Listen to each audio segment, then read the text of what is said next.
আসসালামু আলাইকুম প্রিয় ভিউয়ার্স। একসাথে তিনজন এক পরিবার থেকে মুসলমান হয়েছে। তারা ছিল চাকমা সম্প্রদায়ের।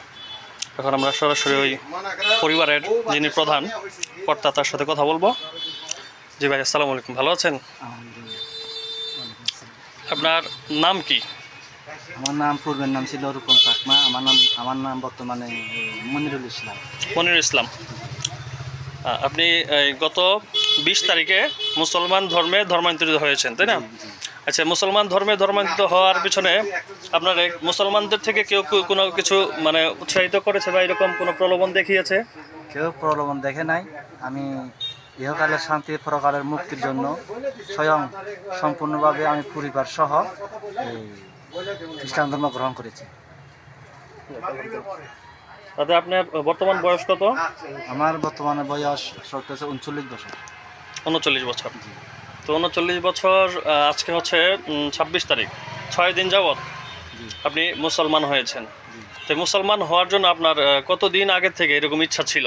এটা আমার আজকে প্রায় 2 বছর ধরে ইদানিং মানে ইসলাম ধর্মের প্রতি আগ্রহী, যে ইসলাম ধর্ম শান্তি ধর্ম, ইহকালের শান্তি পরকালের মুক্তির জন্য এটা সবচেয়ে মানে বড় ধর্ম বলে মনে করি। আল্লাহ সৃষ্টিকর্তা, পৃথিবীর ধারক বাহক সব কিছু তিনিই করেছেন, এটা আমি মনে করে ওনার কাছে আমি মানে নিয়েছি আর কি, আল্লাহর প্রতি মানে নিয়েছি। আচ্ছা, আপনি তো বাংলাদেশের নাগরিক, তাই না? অবশ্যই। আপনার দেশের বাড়ি কোথায়? খাগড়াছড়ি। খাগড়াছড়ি। জি।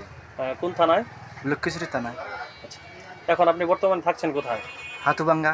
হাটুভাঙ্গা। জি। আচ্ছা, আপনি যে ধর্মান্তরিত হলেন, আপনার চাকমা ধর্ম থেকে আপনার ধর্মের নাম কি? বৌদ্ধ ধর্ম। বৌদ্ধ ধর্ম। বৌদ্ধ থেকে ইসলাম ধর্মে আসছেন। তাতে আপনার ওই চাকমা জনগোষ্ঠী থেকে, জি, মানে ওই জাতিগোষ্ঠী থেকে আপনার কোনো এরকম বাধা বিপত্তি আসছে কিনা? অবশ্য আসছে, বাধা বিপত্তি আসছে। আমি এখানে এই রপ্তানি বুড়িবাজারে আমার এক আত্মীয় আছে, ওনার কাছে আমি চাকরি করতাম। চাকরি এই ধর্মান্তরিত করার কারণে আমাকে ওখান থেকে বহিষ্কার করে দেওয়া হয়। আমি আর ওখানে যেতে পারি না। আমি এখন বর্তমানে আমার পিতৃ সম্পদ যাহা কিছু আছে সমস্ত কিছু থেকে বঞ্চিত, সমাজ থেকে বঞ্চিত। এখন বর্তমানে শুধু ইসলাম ধর্ম গ্রহণ করার কারণে বঞ্চিত হওয়ার পরে বর্তমানে আমি ইসলাম ধর্মের মধ্যে আজীবন থাকবো বলে একটা আশা নিয়ে মানে এই আল্লাহর প্রতি ঈমান এনেছি আর কি। আলহামদুলিল্লাহ, আল্লাহ তাআলা আপনার পরিপূর্ণ ঈমান দান করুক, মৃত্যু পর্যন্ত এই ইসলামের উপর থাকার জন্য তৌফিক দান করুক, দোয়া করি। এবং আপনি যেন পরিবার নিয়ে সুখে শান্তিতে থাকতে পারেন, সেই দোয়া করি। আসসালামু আলাইকুম।